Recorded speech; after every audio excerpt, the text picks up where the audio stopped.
Until something better came along.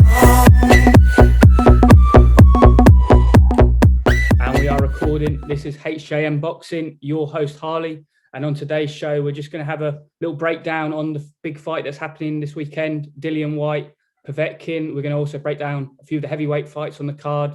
And we're going to break down the big news in boxing at the moment. I'm delighted to be joined today with a knowledgeable boxing fan, watches heavyweight boxing quite a lot, watches all the big fights. Kurtis, how are you doing, Kurtis, mate? I'm good, thank you. Yourself? Yeah, I'm not too bad, mate. I'm keeping busy. How are you coping in lockdown, mate? How's everything going? It's tough. I mean, it's not easy. It's like the third time we've been in lockdown now. Now, before when you can go out and stuff, you can keep active, play the sports and stuff like that. But at the moment, you can't do anything. It's quite tough. But, look on the bright side, another month or two, we might be back to some kind of normality and, get back to the good things again. Yeah, no, 100%. Like you say, same with me, mate. It's just trying to keep occupied with the channel. I know you've got your channel as well, which you'll explain later, but we've got a lot of things going on. Trying to keep busy is the most important thing, really, and keep positive. So, yeah. But no, talking about with boxing, regards to boxing, where did you first start watching boxing, and what kind of fighters do you enjoy watching, mate? And to be honest, I haven't, like most people, they've been in boxing a long time, most of their lives, or they've, picked it up as they were like a lot younger. But myself, I've only recently started watching the boxing over the last few years. And as you know yourself, like me and you, we both done our boxing ourselves. We've been there and done our training and stuff. Yeah. It was only then when I really took it a lot more seriously. I watched the last couple of big fights, and Whyte, Povetkin, the first one, that was a great fight. But yeah, certainly recently I've been interested, and it's a big sport to get into. There's a lot of different categories of weights, and heavyweights is I just love it because anything can happen.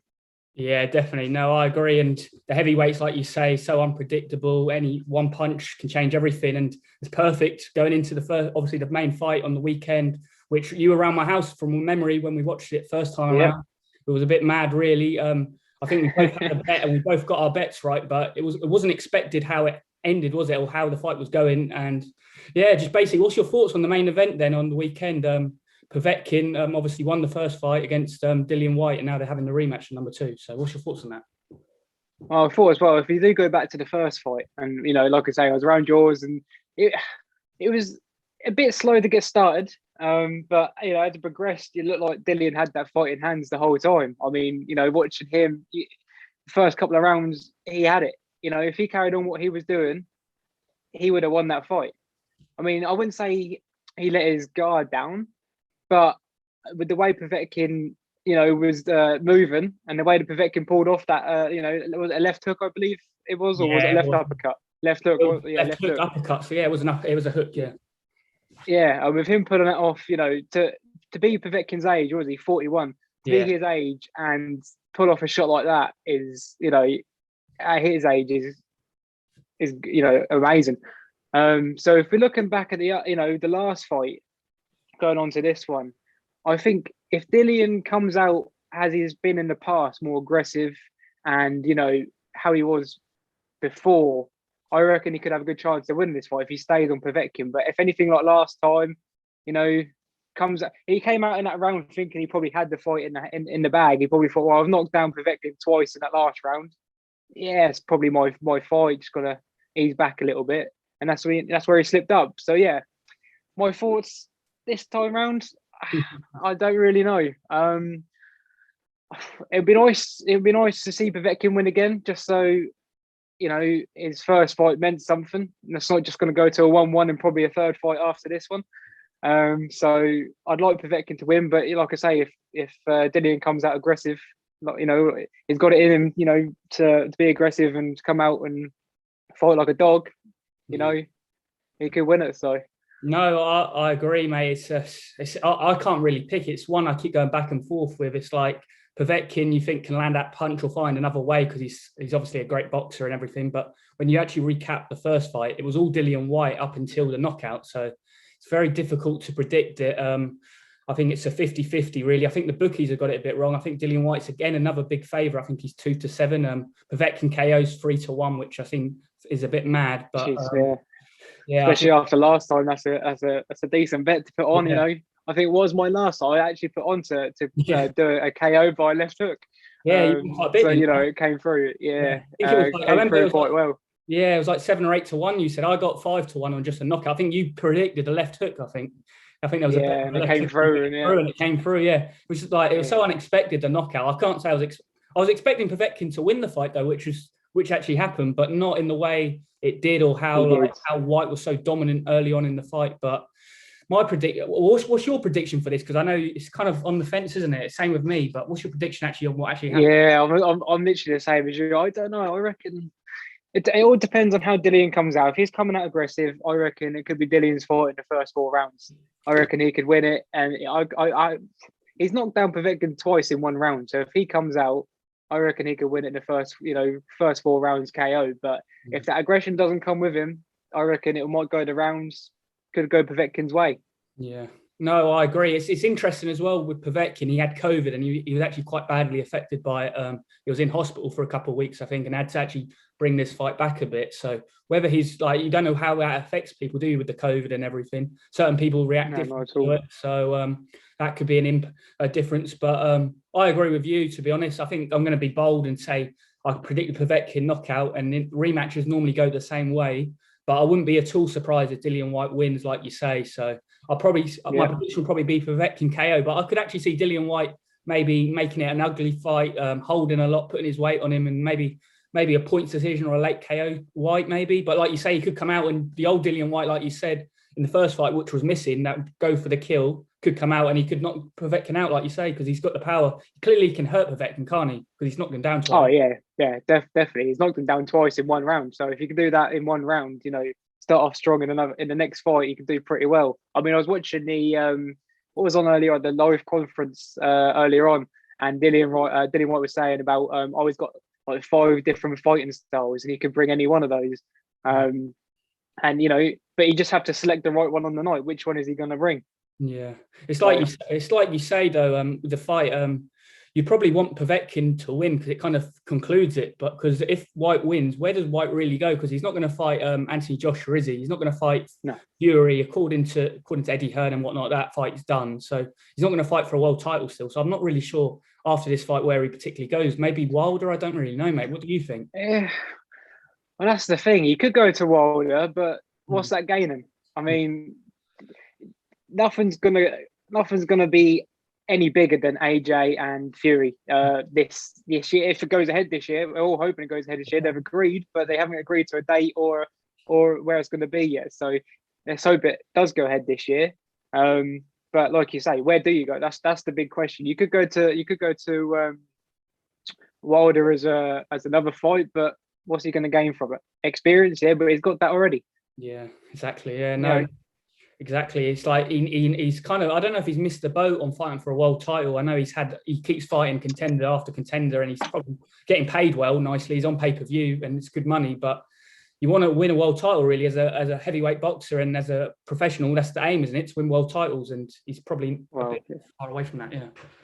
Yeah, that's the thing. After all that time, in the ring, you or 40, you want to be there somewhere. But with the 2 people on top at the moment, AJ and Fury, you haven't got much chance at the moment. You have to wait until they've figured out what they're going to do and go from there. Really, whether you want to fight one of those afterwards or just see what happens. But get this fight out of the way. If he wins it, then there's probably going to be a 3rd match, and if he loses, then that's another story.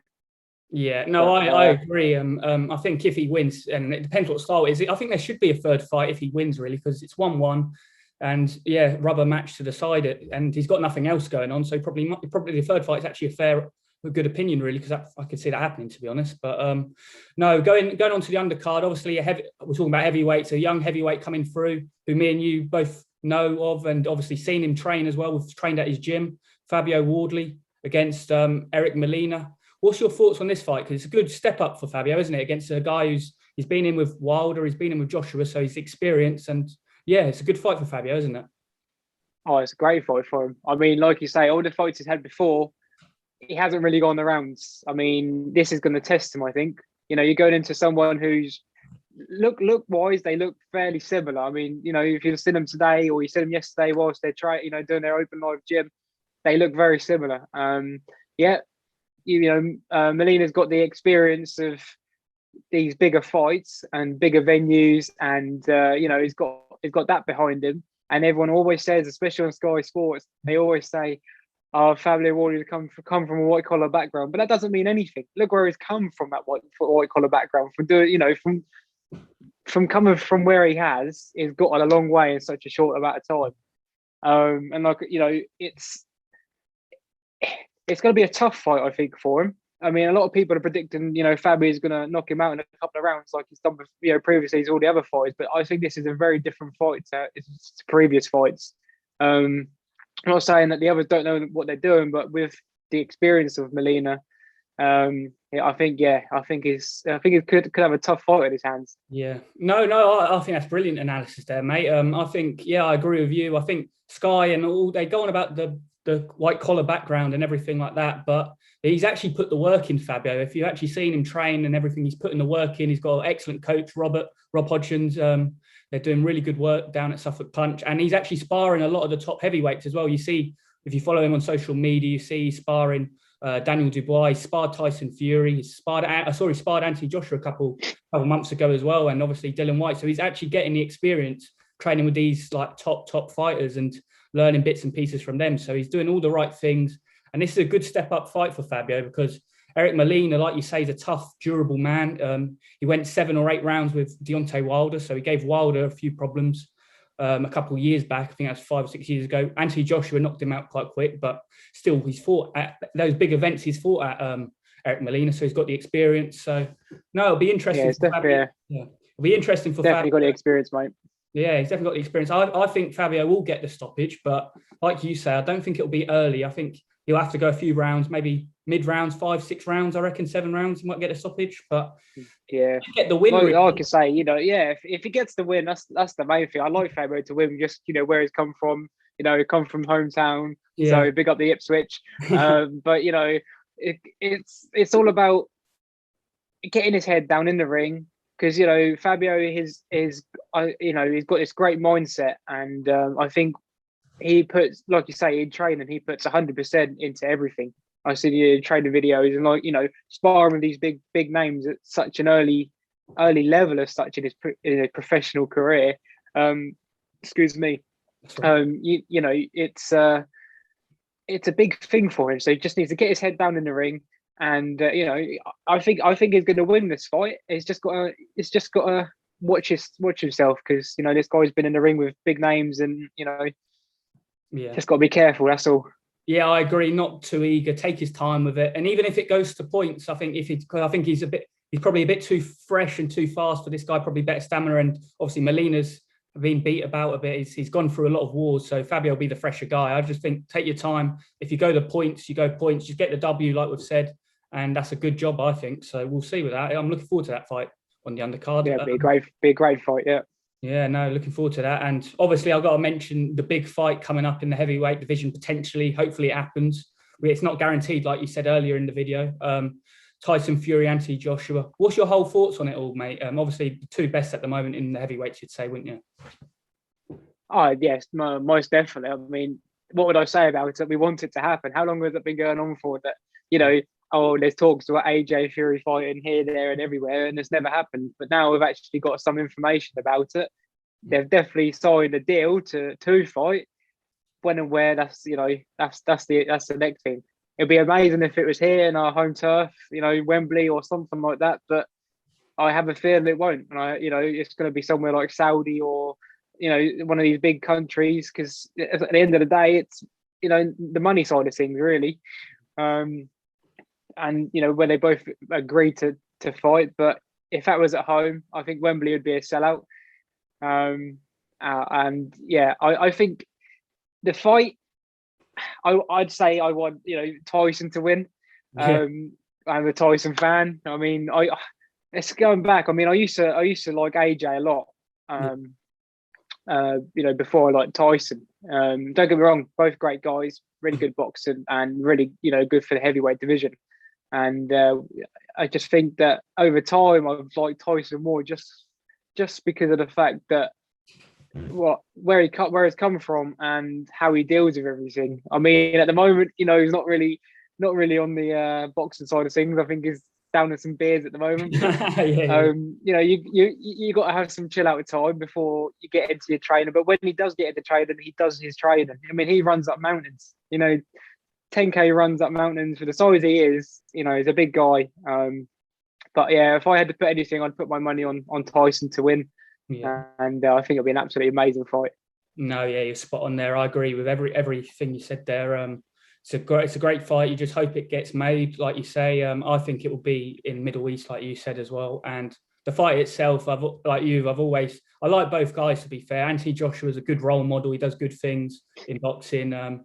He always puts like fans first and stuff like that. Tyson the same, really. Good guy for mental health, like you say. He's very motivational, Tyson Fury, and I just think Tyson Fury is just a better boxer, like you say. Too skilled, and I think he'd win. I think he could win anyway, to be honest. I just think at this moment there's nobody in the heavyweight division that would beat Tyson Fury. So yeah, that's my thoughts on it as well, mate. Not at all. There's some great fights in the heavyweights to happen, and just hope they all get made this year. Obviously, this is a good fight happening on the weekend. Hopefully we see the big one in a couple of months or whatever. And like you say, it'd be brilliant if it was happening at Wembley, wouldn't it? We'd come out of lockdown and everyone's got this fight to watch. It'd be absolutely brilliant. But that'd be amazing, wouldn't it? Imagine that. Coming out of lockdown, beer in one hand, boxing and one, just watching. Oh, it'd be amazing. But like you say, my money would be on Tyson, and I think it'd be a great fight. And it's what it is at the end of the day. So definitely, we'll see what happens there. But go on, mate. No, sorry, 100%. I echo everything you're saying, mate, about the fight. It's just we want to sit. Obviously, we want to get out of lockdown and go to these events and everything. Obviously, there's big football. There's loads of events potentially happening. It could be a great summer. So let's hope everything gets made. And that's it, mate. But before we end, mate, I want you to talk about your channel, mate, because you're doing good things with your channel. Obviously, it's different to boxing, metal detecting, Saxon sweepers. Can you just explain that to my viewers and just explain your channel? Yeah, so basically the last 5 years I've been metal detecting. I mean, a lot of people might say, "Oh, that's an old granddad sport." That is granddad's hobby. No, wouldn't call it a sport, but a hobby. But but no, I love it, absolutely love it. I've got a passion for it, just the same as you've got a passion for boxing, mate. And the last since through lockdown, really, I thought, well, why not make YouTube videos? Why not post about it? One, because I enjoy it. And two, why not share my, something that I enjoy with other people and entertain them as well? So, I've just been making videos, been finding a lot of history. So if any of you that are watching are entertained, at Saxon Sweepers on Instagram, Facebook, and I've got my YouTube channel as well. And I just share, history, Roman, Saxon, medieval with, everything I find. So, yeah, I really appreciate that. No worries. But just one quick...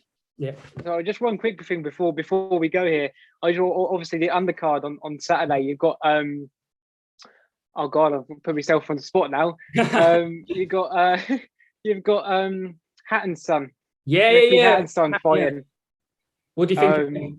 Campbell Hatton. Mate, Campbell Hatton. Yeah. I see him on the what's it called, the live workout yesterday, and I thought, He's got some quick hands behind him. Yeah. I mean, for him, he's got a lot to live up to.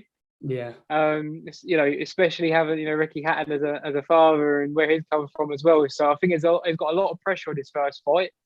But he just he talks well. He talks pretty well. And if he keeps to what he says if he gets his head down and shows everyone what he has, what in the gym and working out, I think he'll go a long way.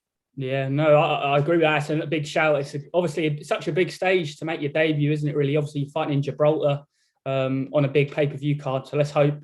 Obviously, I think he'll get the W tomorrow. But yeah, long, successful career. Like you say, what do you think? Obviously, Ricky, were you a big Ricky Hatton fan as well then? So be interesting to see. I wouldn't say a big Ricky Hatton fan. I mean, I've followed a few of his fights. But I mean, the fact that when you have got someone like that as a role model and you're related to him, I mean, that's a lot of weight on your shoulders, especially coming into the professional world. Mm-hmm. To have that on your shoulders, to go into a fight on an undercard of two really big heavyweights, he's got, like I say, he's got a lot on his shoulder, and he just needs to kind of brush it off a little bit, get his head down, and do what he needs to do. And I think that could be a good start to his professional career. So, let's hope all the best for those. Yeah, definitely. We'll shout him out and watch him, Campbell Hatton. It'll be a good fight. I think he opens the card, so good fight to watch, like you say, and keep notice. All right then, Kurtis, thanks for coming on, mate. You've been a great guest, and you're welcome on any time, mate. Take it easy. No, I really appreciate it. Cheers, mate. Worries, mate. Take it easy.